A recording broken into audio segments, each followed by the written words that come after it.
जिस प्रकार से हमारे शरीर को सुचारू रूप से काम करने के लिए तथा शरीर को सपोर्ट के लिए हड्डी की आवश्यकता होती है, उसी प्रकार से मैथ को फॉर्मूला की आवश्यकता होती है। इसीलिए हम लोग आज से शुरू करेंगे इंटीग्रेशन, और इंटीग्रेशन शुरू करने से पहले हम सारे फॉर्मूला को देखेंगे। इंटीग्रेशन में जितने भी फॉर्मूला आते हैं उन सभी फॉर्मूला के बारे में बात करेंगे और उसके ऊपर एक एक एग्जाम्पल देखेंगे, क्योंकि हम जानते हैं कि बिना फॉर्मूला का सवाल बनाना मुश्किल होता है। फॉर्मूला मैथ का सबसे अहम हिस्सा है, इसलिए क्या करिए, इस चैप्टर को, इस वीडियो को, सेशन को अच्छे से देखिए और जितने फॉर्मूला हम यहाँ पे डिराइव करेंगे उस सभी फॉर्मूला को कोशिश करिए एक कार्डबोर्ड में लिख करके, जहां आप स्टडी करते हैं, जहां आप पढ़ाई करते हैं, वहां पे उसको रखिए। ताकि क्या होगा इससे कि जब भी आप फॉर्मूला पे नजर पड़ेगा, बार बार फॉर्मूला पे नजर पड़ने से क्या होता है, वो ज्यादा आपको याद रहेगा, याद करना आसान हो जाएगा। तो चलिए आज के इस वीडियो को शुरू करते हैं।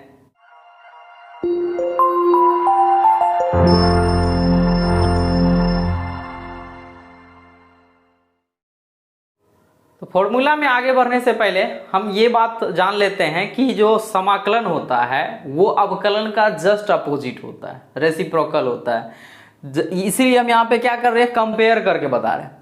यहाँ पे अवकलन का फॉर्मूला लिखेंगे और जस्ट उसका अपोजिट जो होगा वो समाकलन का फॉर्मूला होगा। जहां पे डिफरेंशिएशन करना होता है, एक दूसरे को, एक चीज को तोड़ करके पार्ट में अलग करना, वहीं समाकलन का मतलब होता है सारे पार्ट को इंटीग्रेट करना, यानी जोड़ना, आपस में सभी चीज को आपस में जोड़ना। एक पार्ट, जैसे मान लीजिए पहाड़ का एग्जांपल दिए थे, पहाड़ को बम लगा करके तोड़ करके क्या बनाते हैं, गिट्टी बनाते हैं, एग्रीगेट बनाते हैं। तो उसी गिट्टी को वापस से जमा करके क्या करेंगे, पहाड़ बनाएंगे या घर बनाएंगे। तो घर बनाना इंटीग्रेशन कहलाता है, पहाड़ को तोड़ना डिफरेंशिएशन कहलाता है। तो बेसिक फॉर्मूला से हम लोग शुरू करते हैं। तो सबसे पहला फॉर्मूला हम लोग यहाँ पे डिफरेंशिएशन में देखे थे कि अगर डिफरेंशिएट करें किसका, x का, किसका करें, x का अवकलन करते हैं तो उसका वैल्यू 1 आता है। x को x के सापेक्ष अवकलन किए तो उसका 1 होता है। तो उसी तरह से अब यहाँ ये इंटीग्रेशन का चिन्ह होता है। इंटीग्रेशन करेंगे किसका, 1 का। ये क्या है, कांस्टेंट राशि, कोई भी कांस्टेंट राशि होगा और उसका क्या करेंगे, इंटीग्रेशन करेंगे तो वो x के बराबर होगा। और यहां पे एक कांस्टेंट टर्म आपस में जुड़ जाता है, ये कांस्टेंट टर्म आ जाता है। अब ये कांस्टेंट टर्म का मान कुछ भी हो सकता है। हम लोग जब सवाल बनाएंगे तो देखेंगे कि c का मान क्या होता है, कैसे निकलता है। तो ये हो गया नॉर्मली। दूसरी बात, यहाँ पे फॉर्मूला आगे बढ़ते जाते हैं। यहाँ डिफरेंशिएशन ऑफ, अगर आप देखे होंगे, x to the power n, क्या देखे हैं, x to the power n, क्या होता है इसका, n into x to the power n minus 1 होता है।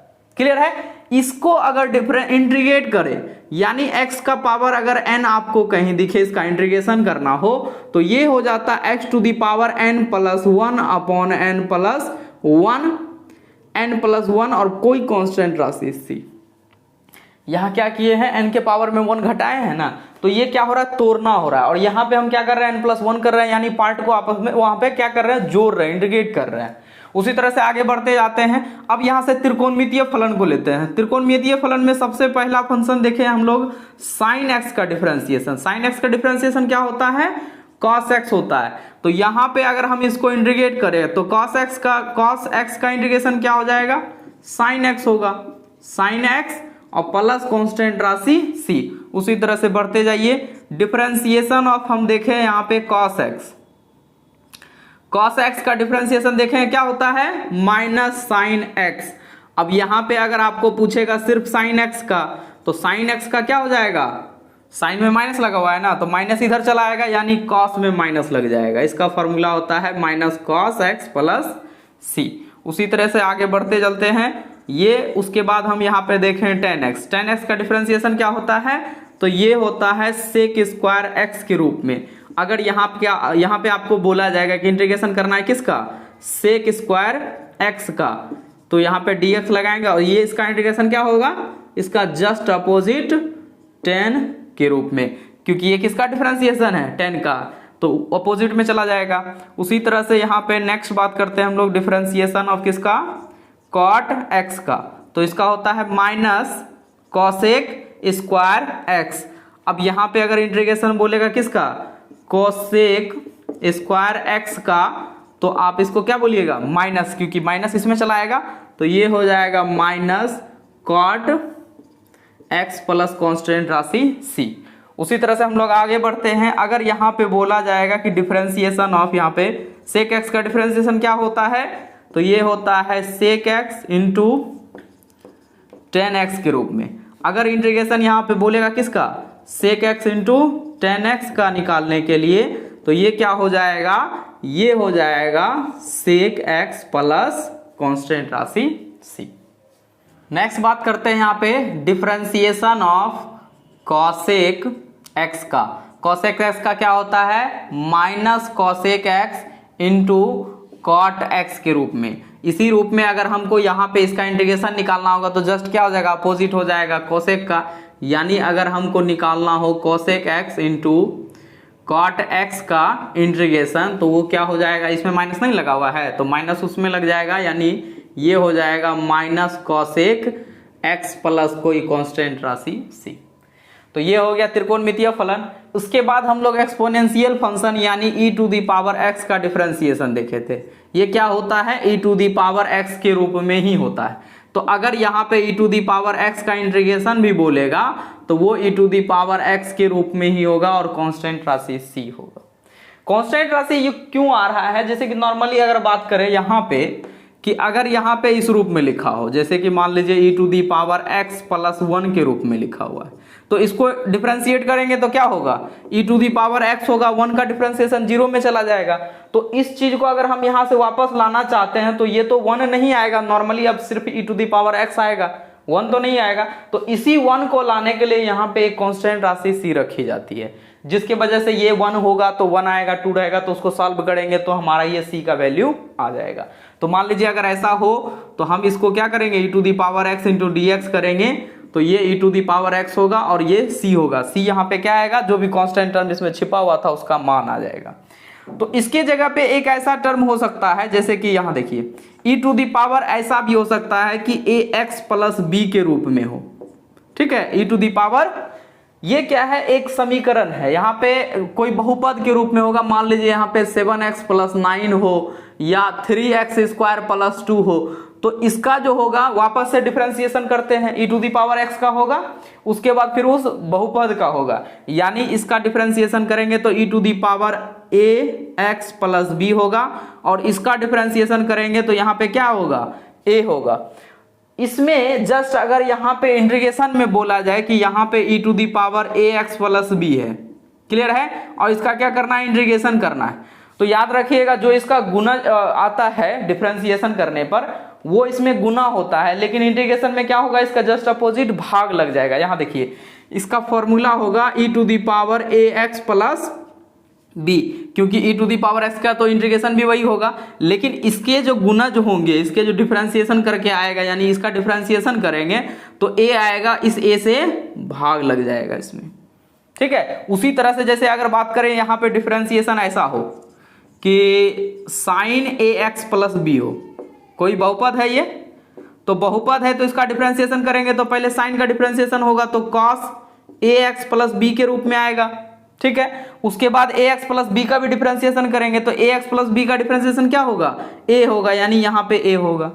यही ए इसमें जब जाएंगे तो क्या होगा, इस ए से भाग लग जाएगा। अगर मान लीजिए यहाँ ऐसा हो कि sine a x plus b into d x हो, तो इसका इंटीग्रेशन होगा, साइन का इंटीग्रेशन क्या होता है, माइनस कॉस होता है, तो पहले ये हो गया minus cos A x plus B, और इसका डिफरेंशिएशन, ये बहुपद का डिफरेंशिएशन क्या होगा, ए होगा, तो ए आएगा अपॉन में। क्लियर है। उसके बाद हम लोग लॉग का डिफरेंशिएशन देखें कि अगर यहाँ पे log x हो तो उसका डिफरेंशिएशन क्या होता है, 1 अपॉन एक्स। अब 1 अपॉन एक्स का इंटीग्रेशन बोलेगा तो क्या हो जाएगा, वापस से वो log में आ जाएगा। यानी अगर आपको बोला जाए कि इंटीग्रेशन करना है किसका, 1 अपॉन एक्स का इंटू डी एक्स, तो ये क्या हो जाएगा, log x के रूप में होगा और प्लस कोई कांस्टेंट राशि। तो अब हम लोग चलते हैं इन्वर्स त्रिकोणमितीय फलन पे।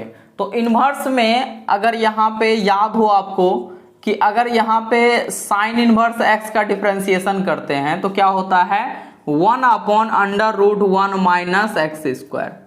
ठीक है, अब इसका इंटीग्रेशन करेंगे तो वो क्या हो जाएगा, साइन इनवर्स x के रूप में आएगा। यानी अगर आप इसका इंटीग्रेशन करें कि 1 upon under root 1 minus x square है और इसका इंटीग्रेशन करना है, तो क्या हो जाएगा वो आएगा हमारा साइन इनवर्स x प्लस कोई कांस्टेंट राशि c के रूप में। उसी के तरह अगर यहाँ पे डिफरेंशिएशन cos x का करते हैं, cos इनवर्स x का, तो वो होता है -1 upon under root 1 minus x square. उसी में यहाँ पे अगर करना होगा integration of -1 upon under root 1 minus x square into d x, तो ये क्या हो जाएगा cos इनवर्स x प्लस कोई कांस्टेंट राशि c। यहाँ पे ये देखने के बाद दोनों सेम लगता है, ठीक है, दोनों का आंसर एक जैसा। अगर मान लीजिए यहाँ पे माइनस नहीं लगा हुआ है तो आप इसका आंसर साइन इनवर्स x भी लिख सकते हैं, और इसी का आंसर आप माइनस कॉस इनवर्स x भी लिख सकते हैं। अगर मान लीजिए यहाँ माइनस है तो कोस में जाएगा, लेकिन अगर यहाँ माइनस नहीं लगा हुआ है तो इसका आंसर आप minus cos inverse x plus c भी लिख सकते हैं, कोई दिक्कत नहीं है। नेक्स्ट है कि डिफरेंशिएशन ऑफ, अगर यहाँ पे क्या हो tan इनवर्स x हो तो उसका डिफरेंशिएशन हम लोग जानते हैं क्या होता है 1 अपॉन 1 प्लस एक्स स्क्वायर होता है। तो उसी रूप में अगर इसका डिफरेंस इंटीग्रेशन निकालना होगा कि 1 plus x square into d x का, तो क्या होगा, ये हो जाएगा हमारा tan इनवर्स x प्लस कोई कांस्टेंट राशि c। इससे आपका डिफरेंशिएशन और इंटीग्रेशन दोनों का रिवीजन हो रहा है, बहुत अच्छी बात है। चलिए नेक्स्ट है कि अगर यहाँ पे डिफरेंशिएशन पूछे किसका, सेक का, तो पहले कॉट देख लेते हैं। तो कॉट इनवर्स x का करेंगे तो वो क्या होगा -1 अपॉन 1 प्लस एक्स स्क्वायर के रूप में होता है। तो उसी तरह से यहाँ करेंगे तो -1 upon 1 plus x square into d x करेंगे तो ये किसका होगा cot inverse x plus c। ये भी दोनों एक ही जैसा है, यहाँ पे अगर माइनस नहीं लगा हुआ है तो आप माइनस कॉट लिख सकते हैं, दोनों एक ही बात है। डिफरेंशिएशन अगर यहाँ पे निकालना होगा किसका, सेक इनवर्स x का, तो उसका फॉर्मूला होता है 1 upon x under root x square minus 1 के रूप में। जस्ट अपोजिट इसका अगर इंटीग्रेशन पूछेगा तो क्या होगा, इसका सेक इनवर्स x हो जाएगा। यानी अगर इंटीग्रेशन पूछे कि 1 upon x under root x square minus 1 into d x का, तो इसका इंटीग्रेशन क्या हो जाएगा, ये है सेक इनवर्स x का फॉर्मेट। क्लियर है। उसी तरह से अगर यहाँ पे पूछा जाए आपसे कि differentiation of cosec inverse x, cosec inverse x का, तो हम जानते हैं ये होता है -1 upon x under root x square minus 1 के रूप में।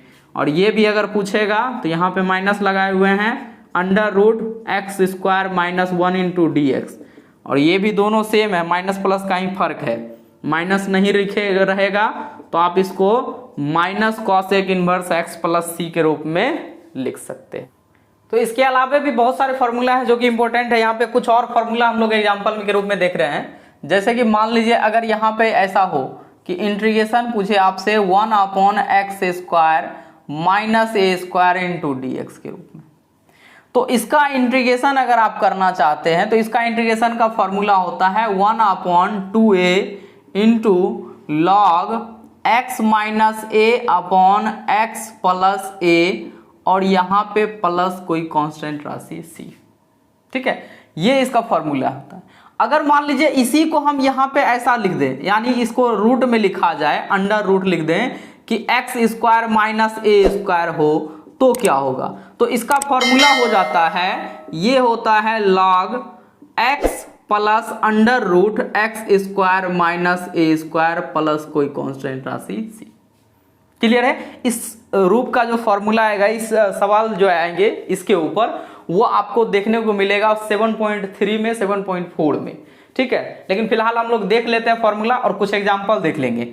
अगर यहाँ पे मान लीजिए तीसरे टाइप में अगर ऐसा लिखा हो कि यहाँ पे 1 अपॉन ये लिखा, उसको पलट देते हैं, ए स्क्वायर को पहले लिखे हुए हैं और एक्स स्क्वायर को बाद में लिखे हुए हैं, तो इसका इंटीग्रेशन यही होगा, लेकिन यहाँ पे क्या हो जाएगा, ये पलट जाएगा, यानी ए एक्स के जगह पे आ जाएगा, एक्स ए के जगह पे आ जाएगा। यानी ये होता है 2a इंटू लॉग ए पहले चलाएगा और यहाँ पे प्लस एक्स होता है। ठीक है, और यहाँ पे ए माइनस एक्स होगा, अब प्लस कोई कांस्टेंट राशि c। तो अगर इसको रूट में डाला जाए तो ये हो जाएगा 1 upon under root a square minus x square into d x. अगर ऐसा लिखा हो तो ये हो जाएगा हमारा साइन इनवर्स के रूप में, ये हो जाता है sine inverse x upon a plus कोई कांस्टेंट राशि c। ध्यान से देखिएगा, अगर लॉजिक लगाना चाहें कि क्यों हुआ, तो हम जानते हैं कि यहाँ पे अगर मान लीजिए यहाँ पे अगर हम रखते हैं x1 रखे हुए यहाँ पे, तो x का मान अगर 1, a का मान अगर 1 होता है तो 1 का स्क्वायर 1 माइनस एक्स स्क्वायर, किसका डिफरेंशिएशन 1 अपॉन क्या हो जाएगा under root 1 minus x square. तो ये क्या हो जाएगा, किस रूप का, साइन इनवर्स का डिफरेंशिएशन होगा। तो यहाँ पे a लिखा हुआ है तो जो भी होगा वो इसके बटे में आएगा, अगर 1 है तो 1 बटे में आएगा तो x से हो जाएगा, 2 होगा यानी 4 होगा तो 2 होगा 2 बटे में आ जाएगा। तो ये साइन इनवर्स का फॉर्मूला है। निकालना चाहे मान लीजिए integration of 1 upon x square plus a square का टर्म, यहाँ क्या है प्लस, यहाँ पे माइनस है, यहाँ पे प्लस है, तो प्लस का अगर इंटीग्रेशन निकालना चाहते हैं तो इसका फॉर्मूला होता है 1 upon a into tan inverse x upon a plus कोई कांस्टेंट राशि सी। इसी को अगर हम यहाँ पे क्या करें रूट के अंदर लिखे, यानी ये लिखा जाएगा 1 upon under root x square plus a square into d x के रूप में। तो इसका फॉर्मूला हो जाता है log x plus under root x square plus a square, x square plus a square plus कोई कांस्टेंट राशि सी। तो ये यहाँ तक फॉर्मूला हो गया। इतना फॉर्मूला काफ़ी, अभी बहुत सारे चैप्टर इससे हम लोग बना सकते हैं। तो अब इसके ऊपर कुछ एग्जाम्पल देखा जाए। तो अब हम लोगों ने यहाँ पे जितने भी फॉर्मूला थे, इंपॉर्टेंट फॉर्मूला थे, उस सभी को डेराइव कर चुके हैं। तो अब हम लोग यहाँ से चैप्टर में बना सकते हैं, चैप्टर के सवालों को सॉल्व कर सकते हैं। चैप्टर के सवालों को सॉल्व करने से पहले यहाँ पे कुछ एग्जाम्पल, यहाँ पे 3 हमने एग्जाम्पल लिए हैं, इन तीनों एग्जाम्पल को पहले बना करके देखते हैं। अब बहुत ही आसान है, अगर डिफरेंशिएशन अगर आप अपने अच्छे से देखा होगा, अच्छे से बनाया होगा तो इंटीग्रेशन आपके लिए बहुत ही आसान है। तो सबसे पहले यहाँ पे देखिए ये फॉर्मूला है, क्या है, फॉर्मूला है कि अगर यहाँ पे क्या हो कुछ नहीं है तो 1 है, क्या है, अगर यहाँ पे कुछ नहीं लिखा हुआ है तो वहां पे 1 है, और 1 का इंटीग्रेशन क्या होता है x प्लस यहाँ पे कोई कांस्टेंट टर्म जुड़ जाता है। सिंपल है, ये फॉर्मूला ही था। ठीक है, दूसरा सवाल यहाँ पे आता है जो कि यहाँ पे लिखे हुए हैं क्या चीज, तो साइन 7x प्लस 3 दिया हुआ है। ठीक है, साइन का डिफरेंशिएशन क्या होता है, माइनस कॉस होता है, तो ये हो गया माइनस कॉस 7x प्लस 3। ये जो आपको 7x प्लस 3 दिख रहा है बहुपद, इसका हम लोग यहाँ पे डिफरेंशिएशन करेंगे। क्या करेंगे, डिफरेंशिएशन करेंगे, और उस डिफरेंशिएशन से इसमें भाग लग जाएगा। तो इसका अगर डिफरेंशिएशन करेंगे तो कितना हो जाएगा, 7 इंटू एक्स करेंगे तो 7 इंटू एक्स का डिफरेंस 1, 7 इंटू 1 प्लस 3 का 0 चला गया, यानी 7 हो गया, प्लस ये कोई कांस्टेंट राशि सी। अगर यहाँ पे ऐसा सवाल दिया हुआ है कि integration of e to the power x square plus 3x dx, इसका इंटीग्रेशन निकालेंगे तो e to the power x का इंटीग्रेशन और डिफरेंशिएशन सेम होता है, यानी एक्स स्क्वायर प्लस 3x ज्यों का त्यों रहेगा। इस बहुपद का हमको क्या करना होगा, डिफरेंशिएशन करना होगा, और डिफरेंशिएशन का जो मान आएगा उसको हम उसके क्या करेंगे, बटे में लिखते हैं। तो डिफरेंशिएशन करिए, इसका क्या होगा 2x प्लस 3 होगा, यानी एक्स स्क्वायर का 2x, 3x का 3, तो ये हो गया इसका डिफरेंशिएशन 2x प्लस 3, और यहाँ पे कोई कांस्टेंट राशि c चलाएगा। तो आई होप कि ये वीडियो आप सभी को पसंद आया होगा। इस वीडियो को बढ़िया से देखिए और अपने सभी दोस्तों के साथ शेयर करिए, क्योंकि ये सेशन जो है इंटीग्रेशन पार्ट्स के लिए बहुत इंपॉर्टेंट है, क्योंकि फॉर्मूला पढ़ेंगे तभी जाकर के हमको चैप्टर बनाना आसान हो जाएगा। तो अब हम लोग चैप्टर में चलेंगे, और पहला चैप्टर हमारा होगा 7.1। और इंटीग्रेशन का अगर बात करें तो इंटीग्रेशन का 2 पार्ट होता है। एक पार्ट को हम लोग बोलते हैं इनडिफिनिट इंटीग्रेशन, और दूसरे पार्ट को बोलते हैं डिफिनिट इंटीग्रेशन। इनडिफिनिट का मतलब होता है जिसमें लिमिट नहीं लगा हुआ है कि कहां तक जाएगा। डिफिनिट वो होता है कि जिसमें लिमिट लगा देंगे। मान लीजिए यही सवाल है, या मान लीजिए कोई भी सवाल एक एग्जांपल में आप हमको बता देते। देखिए यहाँ पे अगर यहाँ पे लिखा हुआ है इंटीग्रेशन ऑफ, मान लीजिए इसका इंटीग्रेशन निकालना है और लिमिट दे दिया 1 से लेकर के 0 तक में, और यहाँ मान लीजिए साइन x दिया हुआ है, लिमिट लगा दिए कहाँ, 0 से 1 के बीच में ही इसका मान होना चाहिए, लिमिट होता है। तो लिमिट लगा देंगे तो वो डिफिनिट हो जाएगा। नॉर्मली जो अभी तक हम लोग देख रहे हैं वो इनडिफिनिट है। तो यहाँ पे अगर इसको सॉल्व करेंगे तो हम जानते हैं इसका क्या होता है, माइनस कॉस एक्स होता है। यहाँ पे हम यहाँ पे लिमिट लगा दे रहे हैं तो ये 0 से 1 के बीच में होगा। क्या होगा, 0 से 1 के बीच में। इसका फॉर्मूला होता है upper limit minus lower limit. और डिफिनिट इंटीग्रेशन में ये प्लस सी जो कांस्टेंट टर्म है ये अनुमान के लिए लगाया जाता है, अनुमान के लिए रखा जाता है कि हो सकता है उसमें कुछ अलग हो, लेकिन डिफिनिट में ये सी नहीं होगा। तो डिफिनिट में क्या होगा, इसका फॉर्मूला होता है upper limit minus lower limit. Upper limit कितना 1 है ना, और लोअर लिमिट कितना है 0, मतलब 0 से 1 था तो अपर लिमिट ये हो गया, लोअर लिमिट ये हो गया। तो फॉर्मूला होता है, इस माइनस को बाहर कर दिए हम, upper limit minus lower limit. Upper limit जब x का मान क्या रखेंगे 1 रखेंगे, माइनस लोअर लिमिट क्या होता है, यहाँ पे लोअर लिमिट रखेंगे x 0, cos 0 का मान 1 होता है, यानी ये हो जाएगा हमारा cos 1 का मान क्या माइनस से गुना कर रहे हैं तो cos 1 ही रह जाएगा, और ये हो गया इसका मान माइनस, माइनस क्या हो जाएगा प्लस, तो आप इसको लिख सकते हैं 1 माइनस cos 1, ये आपका फाइनली आंसर हो गया। तो ये सिर्फ इंट्रोडक्शन है कि डिफिनिट इंटीग्रेशन होता क्या है, upper limit minus lower limit लगा करके बनाएंगे, और वो कुछ हार्ड नहीं होता है, कोई भारी सवाल नहीं है। जो हम यहाँ पे पढ़ रहे हैं वही है, बस उसमें क्या लग जाएगा, लिमिट लग जाएगा, एक सीमा लग जाएगी कि इस सीमा के अंदर ही होना है। तो लिमिट जो भी होगा उसके अंदर हम upper limit minus lower limit करके बना लेंगे। तो आई होप कि ये वीडियो आप सभी को पसंद आया होगा, तो वीडियो को लाइक करें, और अगर आप हमारे चैनल पर नए हैं तो चैनल को सब्सक्राइब करें, बेल आइकन को दबा दें ताकि आपको मिल सके हमारे आने वाले वीडियो की नोटिफिकेशन सबसे पहले। तो मिलते हैं एक नए वीडियो के साथ, तब तक के लिए जय हिंद, जय भारत।